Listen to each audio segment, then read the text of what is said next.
Bukan hanya manusia yang mendapatkan vaksinasi, hewan peliharaan juga terutama kucing diharuskan mendapatkan vaksinasi khususnya rabies. Vaksinasi yang dilakukan di Puskesmas Talang Jambi oleh Dinas Pertanian dan Ketahanan Pangan Kota Palembang ini dihadiri oleh puluhan warga yang memiliki hewan peliharaan kucing.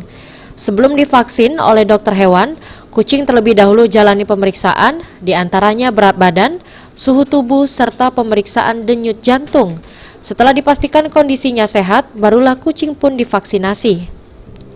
Dokter hewan Zafrizal menjelaskan, penyakit rabies yang ada di hewan sendiri cukup berbahaya karena menular ke manusia.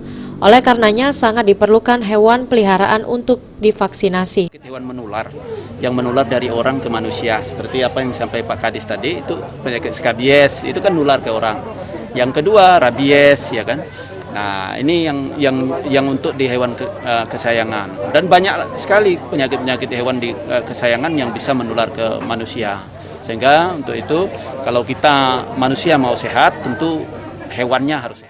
Sementara itu, guna mencegah penyakit rabies dan mendukung program Palembang Bebas Rabies, Dinas Pertanian dan Ketahanan Pangan Palembang menyiapkan 2 fasilitas kesehatan yang ada di Gandus serta Talang Jambe, dan juga melakukan jemput bola dengan berkoordinasi dengan sejumlah camat di Kota Palembang.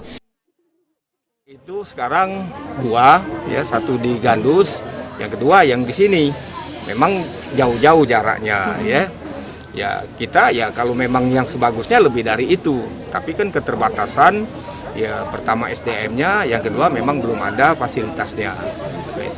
Nah ke depan kita memaksimalkan pelayanan ya khususnya pelayanan kesehatan hewannya, dan kita juga jemput bola, ya dalam rangka kita mencanangkan Palembang Bebas Rabies 2024. Kita sekarang mensosialisasikan perwali.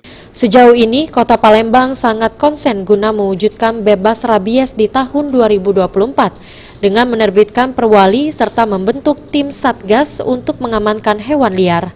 Firman Hidayat, PAL TV.